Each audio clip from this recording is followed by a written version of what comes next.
Have we ever tried to meddle in other countries' elections? Oh, probably, but it was for the good of the system in order to avoid communists from taking over. For example, in Europe, in 47, 48, 49, the Greeks and the Italians, we don't do that now, though? We don't mess around other people's elections, Jim?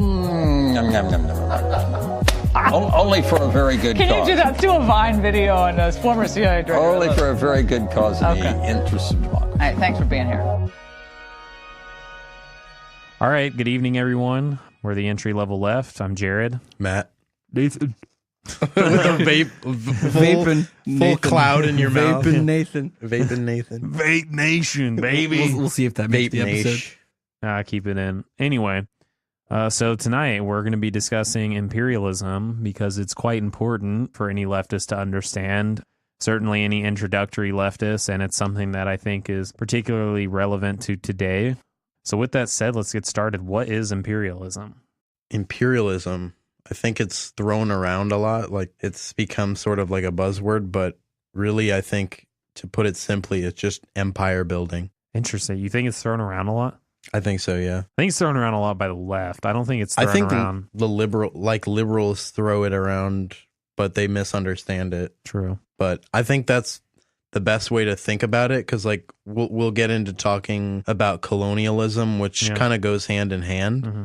But imperialism is first and foremost like empire building. Yeah. So it may involve colonialism, it may involve different types of circumstances of colonialism, but first and foremost, it's empire building. You know, whether it's to extract resource from a proxy country or an annexed nation or country, it doesn't really matter. What the concept means is essentially empire building. It's the intervention of a state power in a sovereign nation to benefit the intervening state's material interest.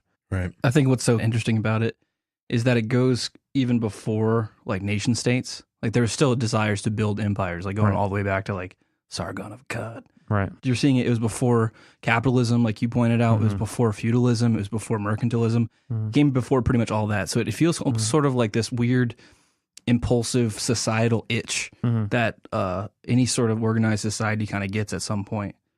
I think an interesting distinction that Jared made when we were sort of writing the episode was imperialism predates capitalism. Right. So capitalism is kind of surrounds this idea of like a new imperialism, neo-imperialism, which involves financialization and different concepts we've talked about previously, like in the last episode with neoliberalism, how we talked about the World Bank and IMF. Mm-hmm. That's where we make the distinction between new forms of imperialism and old forms of imperialism, like pre-capitalism in the days of mercantilism or feudalism and stuff like that. You could even lump colonialism within the like imperialism kind of umbrella, but I think where that distinction that we're so common with in terms of looking at imperialism or thinking about imperialism is more of like that broader like leftist specific take on imperialism that really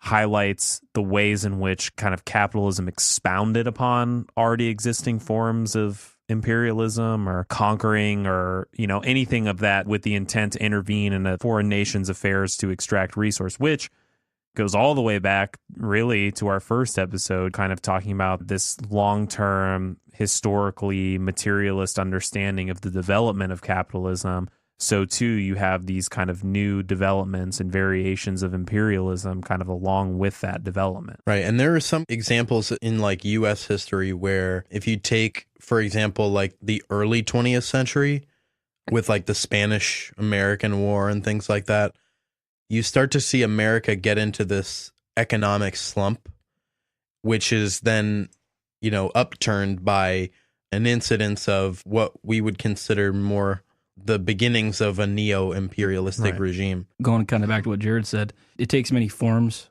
Colonialism is one of those forms, but it's not necessarily all those forms. And sometimes these forms can be like violence. Sometimes they can just be through propaganda. And yet, despite all the forms that it does take, there is one thing that is consistent, is that the dominant country always materially benefits in some way, and that can be used as a tool to identify what is imperialism. Mm-hmm. Right. We're kind of currently going over like more of the historical aspects of imperialism, but kind of as we go throughout this episode and future episodes, when we talk about imperialism, it's going to have more of that like leftist connotation that's looking at it as a byproduct of or in conjunction with capitalism, thus referring to more of that kind of neo-imperialism or new imperialism that today we would just commonly as leftists, or since Lenin, have referred to neo-imperialism, new imperialism as just imperialism.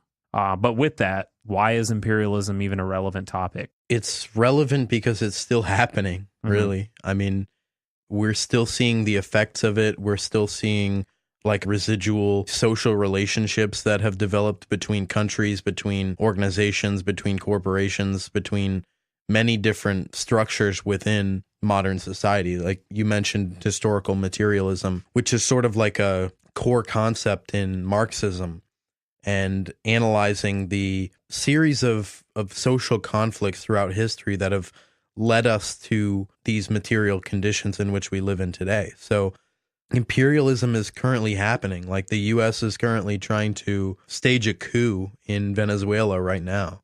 So, I mean, these topics are insanely relevant. So you bring up Venezuela as being like an instance of like, why imperialism is a relevant topic because it's still going on today. But like what specifically about what's going on in Venezuela is, imperialist for people who don't know? Really what I want to highlight here is how the U.S. has sort of intervened, and the U.S. has a long history of intervening in democracies in South America. But really, I think the thing to highlight here is that the U.S. is trying to intervene not because they care about, human rights or democracy in Venezuela, but because they want to get in there and liberalize the markets. And, this isn't just amusing. This is stuff that Mike Pompeo and John Bolton and even Trump to some degree has come out and Rubio, Marco Rubio. Yeah, they've mentioned it. They've made it very clear. Some information has come out about them actually staging the blackout, where the electric drops off.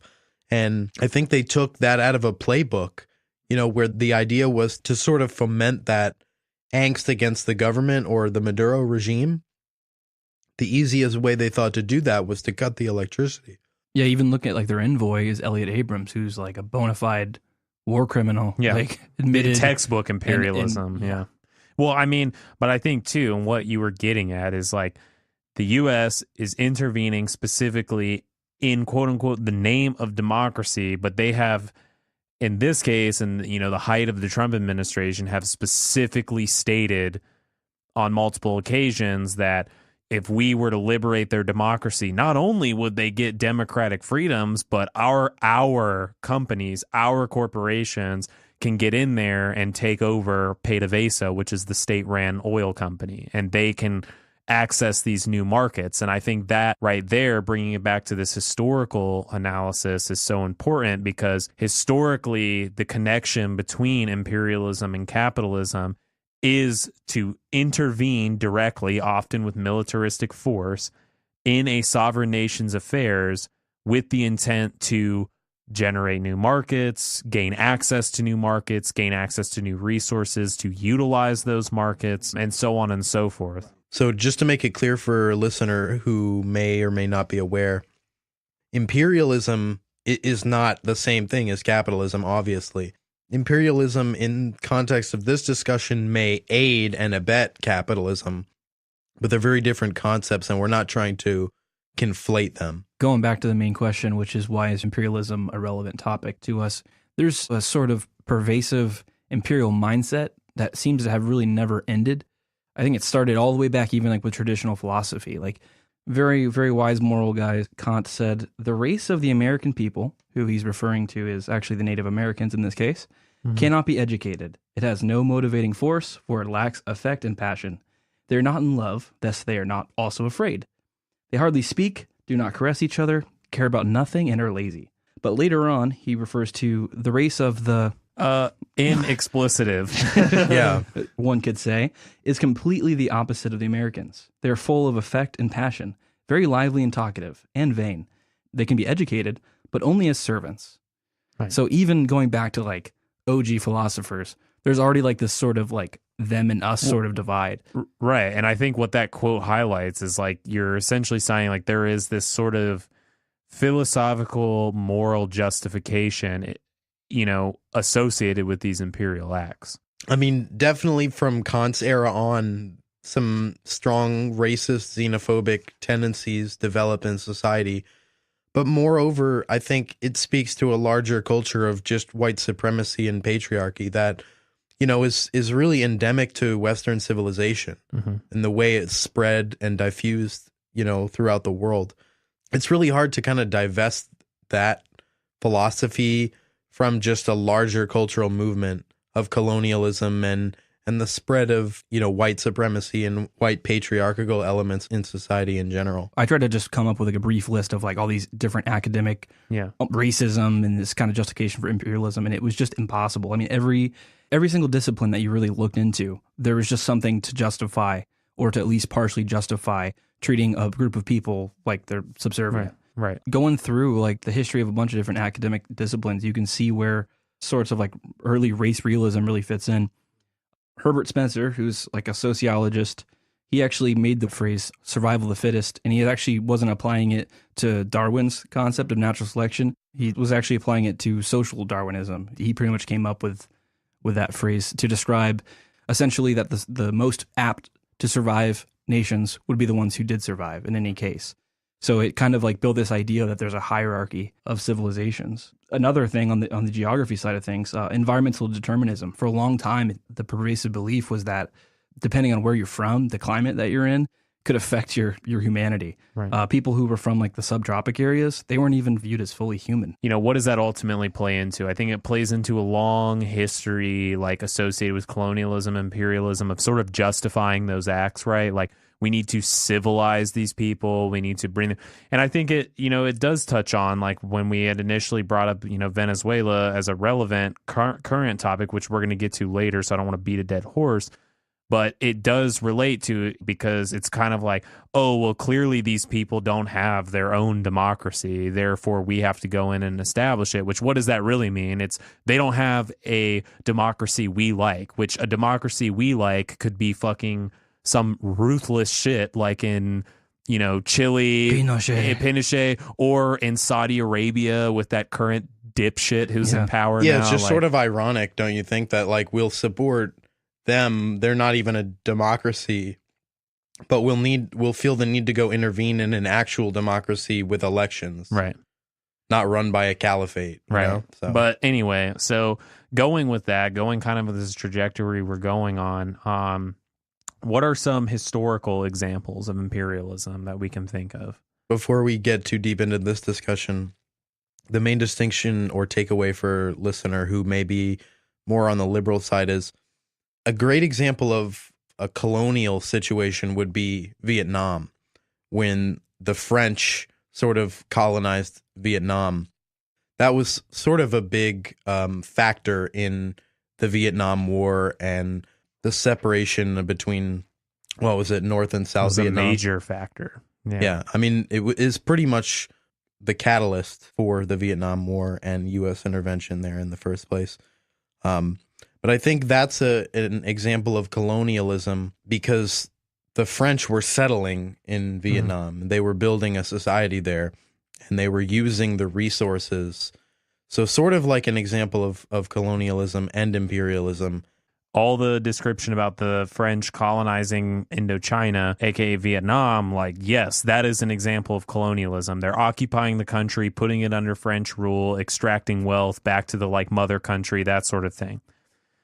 So when the National Liberation Front ran by Ho Chi Minh and, all of them, like their liberation struggle against the French and to basically advocate the right to self-determination for their own sovereign state and their victories that they had were an example of them, again, trying to self-determine. It became imperialism when the U.S. intervened. When the U.S. brought in military, started a war against Vietnam to effectively crush any attempt at them having their own right to self-determination, because of course we associated it with like Soviet expansion and all that sort of stuff that would have limited Western influence, markets, territorial power in that nation. So I think that would be the highlight of, you gave an example of colonialism, the American intervention would be an example of imperialism. Matt really hit on earlier, because during the Spanish-American War, that phase was really about acquiring more territory. We attempted to take over Cuba at that time. I don't know if we ever had like a military invasion, but we were very interested in getting Cuba at that time. We ended up at that point getting Puerto Rico as a territory and the Philippines as well. Guam, I think too, but we did attempt to intervene militarily in Cuba. It was the failed Bay of Pigs. Well, that was but that's like That's later. 60 It's like years later. 50s, Yeah, 60s. yeah. Even Hawaii, you know, it had its own government for a period of time, and after sugar plantations were set up over in Hawaii, it wasn't soon after that the U.S. started showing interest in getting a Navy base, and then shortly after that, a small group of American Hawaiian citizens overthrew the monarchy, and shortly after that, it became a U.S. state. Only 60 years later.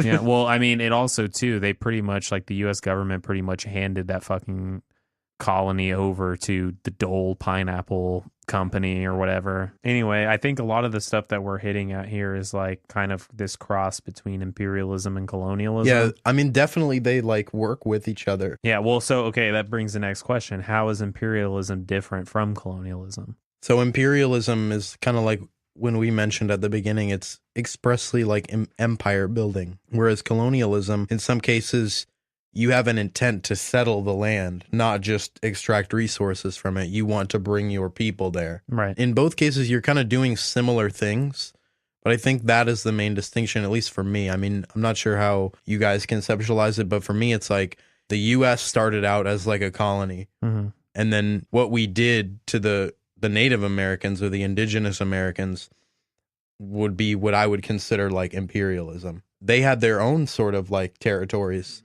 and we wanted to take over all the way westward to California. So I would definitely consider that, in a sense, imperialism, whereas in the beginning with, you know, Jamestown and everything like that, that would be considered settling and a colony, where a lot of the wealth was still going back to the crown at that point. A colony is directly ruled by a foreign power. Like when you think of South Africa being a colony of the British, or you think of any of these places that are considered colonies, they're like you were kind of saying, like there are people there. There are British, for instance, like natives in the British colonies. Also, they are directly ruled by the Queen. You know, like they are a territory of that foreign power.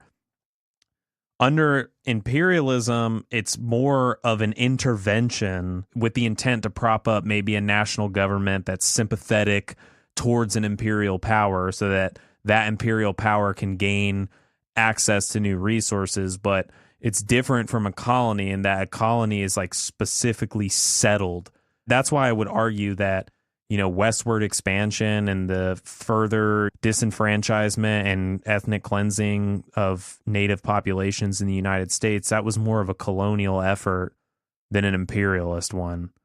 Because I would argue it would be an imperialist one if we, like, I don't know, say there was a massive native territory and we killed their leader and put in a new one and let them still have their territory, so and so forth, as that leader was funneling resources back to us or was letting our companies come there and build copper mines or something. I mean, to some extent, I think that there were political elements involved in that type of like settler colonialism and destruction of indigenous populations in America. But yeah, I would say that's a fair distinction to make. I mean, people could argue about this, I think. Forever. Yeah, people, forever. They do, yeah. You could argue a lot between the differences and the comparisons between them, but I think that's the main takeaway that I would suggest to the listener is colonies are settled by the mother country's people. Imperial states maybe have more of that political alignment element, more of like an empire building without necessarily that colonial element. Yeah. But of course, circumstances and situations in history, they kind of go hand in hand in a lot of cases. So to really excise them from each other, colonialism and imperialism. It's hard to do in a sense. Yeah. Yeah, one of the big post-colonial thinkers, Edward Said, he wrote the book Orientalism in 1978. And he provides a definition here of imperialism as the practice, the theory, and the attitudes of a dominating metropolitan center ruling a distant territory. While colonialism he refers to as the implanting of settlements on a distant territory. So it's definitely some murkiness in there, and definitely some overlap in there. There's overlap. I think the settler aspect is kind of that big distinction. But I mean, so we've kind of like worked out all these different historical examples. We've even kind of touched on some contemporary examples in relation to how they are tied to this broader like historical narrative of imperialism. But what would we say now, moving on to the, the contemporary, the present moment, or most recent present? What are contemporary examples of imperialism that we can think of? There are so many. You guys have down here we have Iraq, Libya, Venezuela. I think those are the most currently and prominently relevant right now. But I mean, just like we've mentioned in previous episodes, like neo-imperialism has this sort of hyper financialized and liberalized market component to it that is different in a lot of ways to, maybe pre-modern imperialism or imperialism under a less, like a pre-industrial revolution imperialism differs from, a modern one where we have modern machines, we have modern warfare, create different situations. But Iraq is a great example. We being the U.S. invaded Iraq under false pretenses, and we've essentially created a market for weapons contracts there with the neighboring governments, and we've made proxies there. We've made allies with the Saudis, and we're doing all types of like dealings there that I would consider a sort of financialized neo-imperialist environment. The name of the game has changed because now it's no longer about invading a country. Well, it is occasionally about invading a country, but there's a lot more soft power that goes into certain moves. Now the world standard is to be free trade. When actors act against that, we do start to take action. Like, for example, in Venezuela, or like even against Syria or North Korea or something like that. Or even in this case, China with Trump. If we don't see them as a fair actor, we'll take soft power measures against them. The other thing that is super modern is the establishment of U.S. military bases. The last count that I could get was from 2015, and they had counted over 800 different military installations that weren't in the U.S. that were ran by the U.S., whereas the whole rest of the world only relied on 70 foreign military bases. So when it comes to militarizing different zones, the U.S. is far superior to pretty much any other country in a militaristic view. Yeah, that's like 100% more than what all other countries combined. Yeah. That's an insane proportion. Yeah, and I think to both those points, it's like, one, yes, there are all those military bases there. Obviously, they say it's, to keep us safe or protect our allies, but we know what it really is. It's to show that our military force is there and ready to be deployed at any moment should someone fuck with us in any way that we deem problematic, like whether it be they attacked us or whether it be they just didn't agree with it's like a show of force. It's just insurance of presence, you know?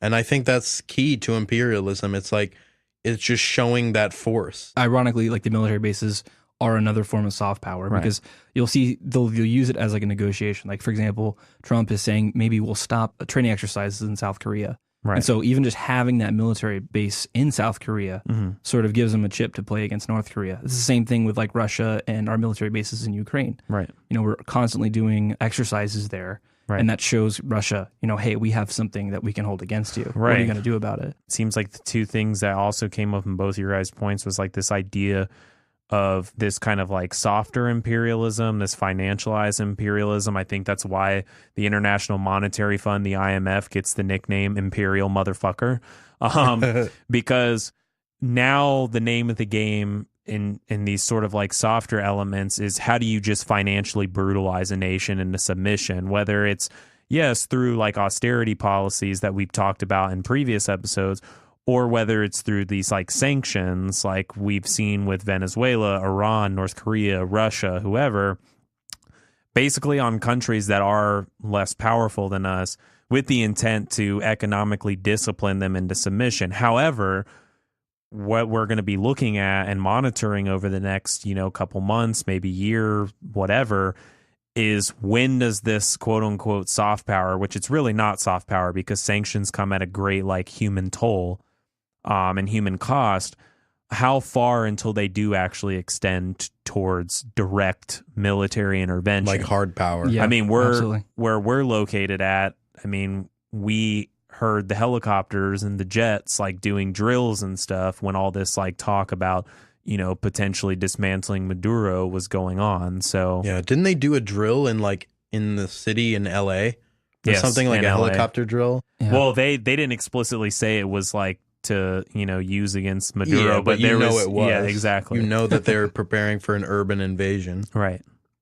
So, I mean, but yeah, those are all, I think, really good examples. Going back to the Iraq thing, like why that was such a like prime example of imperialism, but of course, like one of the most abhorrent like acts of criminal warfare ever witnessed, I would argue, is the fact that you're talking about a nation that had nothing to do with 9/11, had no weapons of mass destruction, but like sort of that American fear of the Middle East at that time. And Islam. And Islam in general, even though it was a secular regime, was used against, Saddam Hussein, someone that we at one point put in power, then like most American dictators eventually have a falling out with, and then we have to go to war with them to put in a new American dictator. Yeah, but we went to war over there, false pretenses, obliterated their country, left them in complete just political and financial ruin, led to the breeding grounds of all these like terrorist sects, most of which are financed by Saudi Arabia or some sort of Saudi Arabian ideology that's exported over there. But no matter what happens, what do all these sorts of environments do? They make great business for the Halliburtons and the, Raytheons and all of that. Lots of customers, Yeah. lots of resources. Right. And provide opportunity to put in governments that maybe would take those oil fields over and start funneling some of that cheap crude oil onto American shores. So, And when you say funnel, it's not like a conspiracy. We're not saying they're like giving it to us for free, but they are creating market conditions that essentially or benefit allow us. for one of our Yeah. companies to just take over the fields. I mean, that's what they want to do in Venezuela. I mean, Right. ideally, they would get the U.S., oil exporters in there, and they would just be getting the oil privatized. I think they even made like a similar case with Libya, like on the DL. But I think like one of the first things that happened when like Gaddafi was toppled and all of these sort of like rebel groups were forming is they took over all the oil fields and started using the money to just finance like their fucking slave trades and whatever else they were doing. Like, if people think this is a conspiracy, I want to kind of just, I don't know if Yeah. y'all remember this, but I think it was Marco Rubio that posted the picture of Gaddafi, Yes. like, being brutalized. Yeah. Like, they had one picture of him just, like, smiling, like he was relaxing, and then the other picture is him being, like, brutalized, and he's all bloody. Right. And it's like, that was a provocation to Maduro. Right. Like, this isn't a conspiracy that we're talking about. Like, this is stuff that happens in real time and is not even undercover. Like, Right. they're not even shy about There's it. a Wikipedia page about it, probably. Like, That's again going back to that sort of like imperial psychology that's been pervasive through all that time.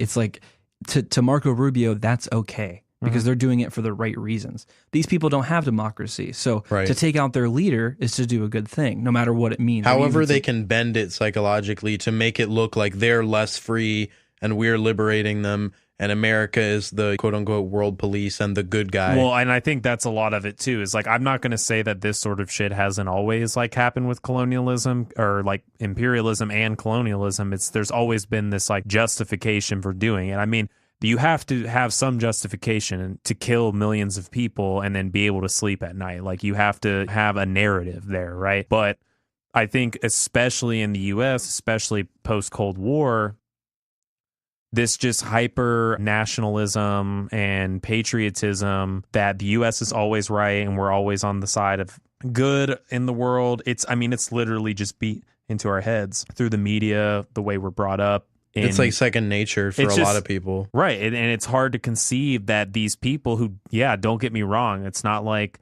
Saddam Hussein or whatever was like a good dude. Like, I mean, he himself was a war criminal, but who initially put him in power? Who gave him the weapons that he used to kill his own people? Who trained him? And who trained them? And did we call him a dictator when he was doing all those things? Of course not, because he was doing it financed by the U.S. He became a dictator when he did something the U.S. didn't like, which was the initial invasion of Kuwait.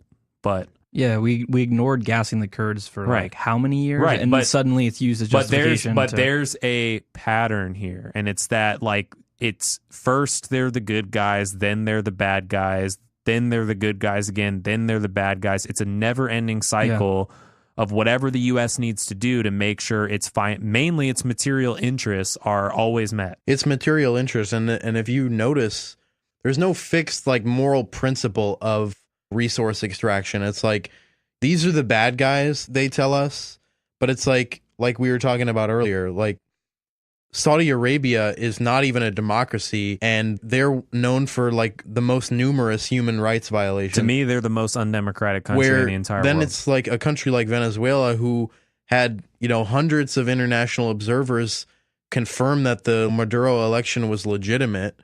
I think there's like a great degree of separation, like both moral and ethical separation between the type of government you have in Saudi Arabia and then the Maduro government. And don't get me wrong, like Maduro isn't the end all be all. We don't necessarily think that he's the best thing since sliced bread there, but we'll take that over, another neoliberal shill. Or even it's more just taking the line that it's like, look, it's not that we agree with these people. It's just, why are we spending resources to completely undermine these countries that we have no business involving ourselves with, which we know why, strictly for the interest of the capitalist class in the United States. It does not benefit the majority of American citizens. It's to benefit capitalist shareholders who benefit from whatever resources may be available to them in those countries, in those markets. I start to wonder like how people are even able to buy this story that the government and the State Department sells them about Venezuela, where it's like this country is in such destitution, but we care more about this relatively democratic country and all of their abuses when we've got Saudi Arabia doing 100 times worse. I mean, there's no consistent like ethics there. Even Israel is doing shit 100 times worse. And then the people just believe it and buy the lie over and over and over again.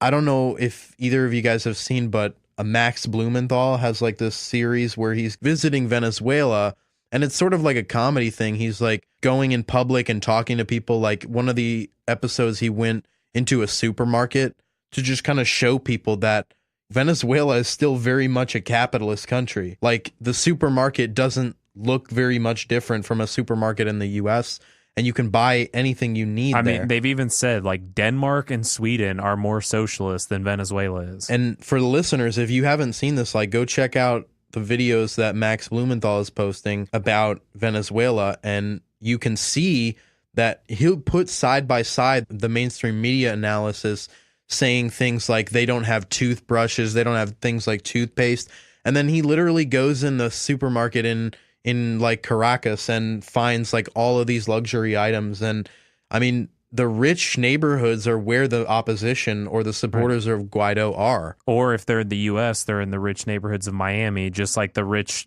who hate the shit out of Castro. And all that like stuff. the Cubans who wear the MAGA hats, you know what I mean? So it's like money talks. It's not the ethnicity. It's, money is controlling things, not, the people. Just recently, a story got walked back about Venezuela, about burning the caravans. Oh, yeah. They originally ran that. Yeah. Yeah. So originally, for the listener here who might not have saw it, I think everybody, NYT, Marco Rubio, everybody was talking about how Maduro's troops at the border had stopped a caravan full of humanitarian aid and had lit it on fire.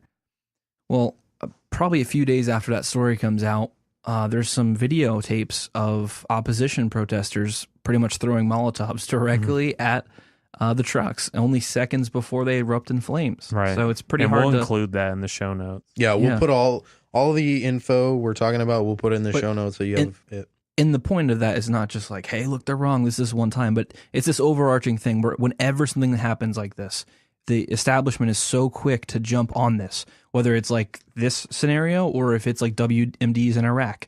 They're so easy to pick up a story Right. because it fits the overarching narrative that they're trying to sell. But here's my thing. Even if they didn't have access to a fucking toothbrush, even if they couldn't use Pine Sol to clean their floors because it's not available in their fucking markets, why isn't it? Why isn't it there? Why are the supplies not there? Because of endless U.S. sanctions. And that's the constant narrative of, our government, which acts on behalf of the capitalist class who want access to these territories via these imperial projects, is the dictator is starving his people. The dictator is starving his people. Overthrow the dictator and he'll stop starving the people. What does that mean? We're sanctioning the shit out of the people. We are starving the people because we don't like this guy who's in power. As soon as he's tossed out of power, we'll end the sanctions until the newly elected guy who we don't like still because he's still not towing the line. Then we'll sanction them and talk about how he's a dictator until once again. Yeah. They did the same thing to Mossadegh in Iran when he nationalized the oil sector. They did the same thing in El Salvador with Allende. As soon as he was proposing, crazy radical notion, a decent minimum wage unionization and healthcare for his people, super radical guy. But I mean, that was enough. That was enough for the assassination campaigns, the sanctions, whatever the case may have been. It's just blackmail and, economic discipline until they get the narrative that they want. Have you guys ever heard of a book called Confessions of an Economic Hitman by John Perkins before? There's a really cool outline. I've heard that of the he book, gives. but I have not read it. Yeah. I mean, it's not the best book. There's probably some factual errors in there, but he gives a really good outline of how the U.S., what their kind of like overarching plan is, kind of breaks it down into like a 3-step plan. So first, ask the country to open up their market or take loans. If that fails, move to step 2. Support the local opposition party or rebel groups and institute protectionist policy against that country. If that fails, instigate a reason to invade. And it seems like every time you look at a country that we're involved in, they're always somewhere on that scale. and to, before we move on to the next point, to add to that as well, if you don't know who this individual is, look him up when you get home. His name is General Smedley Butler. Funny name, but he wrote a book about pretty much his entire military service and the things he witnessed and how during that entire time he pretty much was just an agent for the bastions of capital. I forget what the exact... Those are the fruit companies, right? A few. Yeah. But I forget how he exactly words it, but he basically talks about how, yes, he was an economic hitman or an actual hitman for the economic elites of American society. So again, General Smedley Butler, I don't care if you look up his Wikipedia page or you want to read his book, fine. But he would definitely be someone to check out. Oh, and by the way, in the 90s, Coca Cola hired hitmen to assassinate labor leaders in Colombia. Yes. 6 of them, I think. Yep. If you don't believe us, look up. I think it's killercoke.com. They actually have a webpage. But yeah. Anyway. So that happened. So basically going into this next topic, I think everything we've talked about really flows into this coherently in relating imperialism to capitalism specifically, because everything we've talked about up to this point on this show has been taking a topic and relating capitalism to that topic. So why do principles of an unfettered free market trade ultimately produce neo-imperial regimes? Well, we talked about it a lot in episode 3, but neoliberalism. Creating new markets, Yeah. Like I tell you guys, always be creating new markets, right? Mm-hmm. How we joke about that. ABC. Yeah, it's when you hear those guys who are pickup artists and they talk about always be closing the set or whatever. Yeah. And instead we just say, always be creating new markets. That's how we get our products in different places. That's how we get a source of cheap labor from third world labor markets and things like that. Capitalism and the free market, to keep expanding and to keep growing, to keep wages low and profits high, we always have to be seeking new markets. And what better way to do that than imperialism or neo-imperialism? Or some imperial effort. Yeah. I think Matt nailed it. And to kind of exemplify what he's saying, in the 1890s, we were going through like a pretty significant recession. There was like 17% unemployment, and about 15,000 businesses were shut down in those years. And the U.S. was searching for new customers. It was like looking for new resources to help stimulate the economy. And that's when we started growing imperially. That's when we started taking up more lands like Hawaii and Puerto Rico and the Philippines and everything like that. So that's an example of what he's saying in effect. Yeah, I mean, there's just, I can't even really add much to it. It's just imperialism is directly associated with, it's the strong hand of capitalism. It's when you do not willingly bow to our market forces, then we will force you to bow to our market forces, through direct submission or some other kind of financial restructuring of some kind. I mean, I was just going to say, like, in that sense, like free trade, air quotes around free, but free trade is sort of like a boogeyman almost. It's like free for whom? Right. We want our U.S. corporations to go and, be able to privatize the oil market in Venezuela, for example, or, take any example, how Trump now is getting involved with the land redistribution in South Africa. It's like we have tendrils everywhere, and it's not really about free trade. It's really about power dynamics.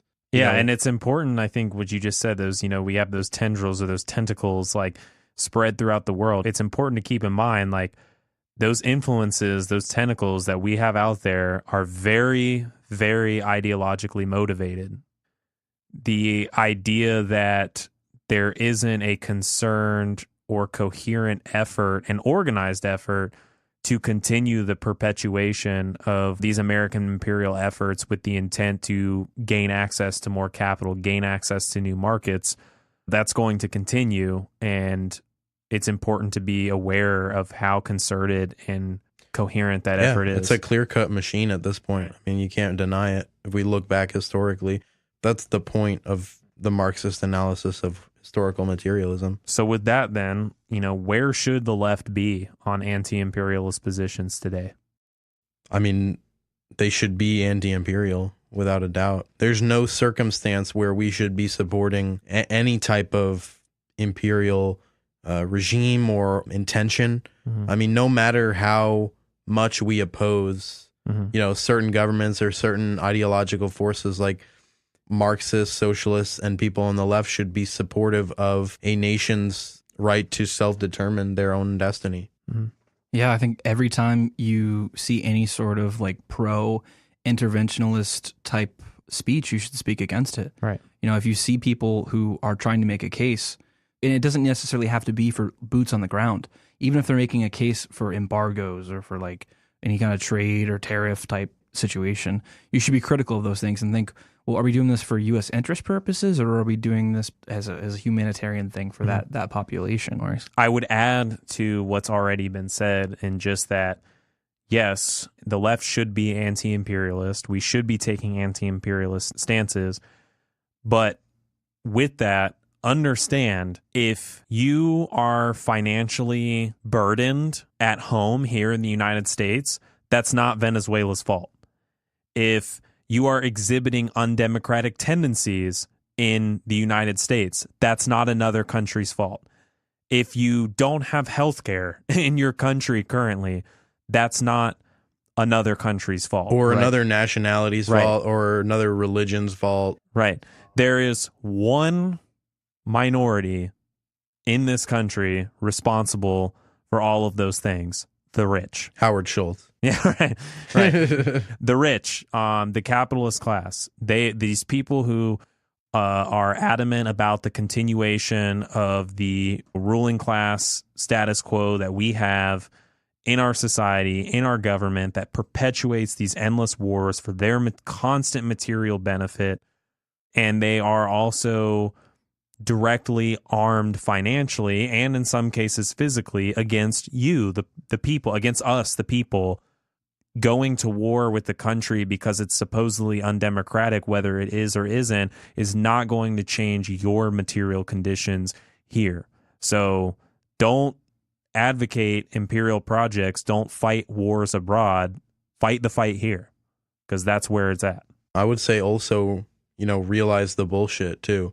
If we're not being ethically consistent in who we go after in terms of being the world police, like if we're going after Venezuela because they're quote unquote undemocratic, but then we ally ourselves with Saudi Arabia or other places that are terrible human rights abusers, there's no consistent ethics there.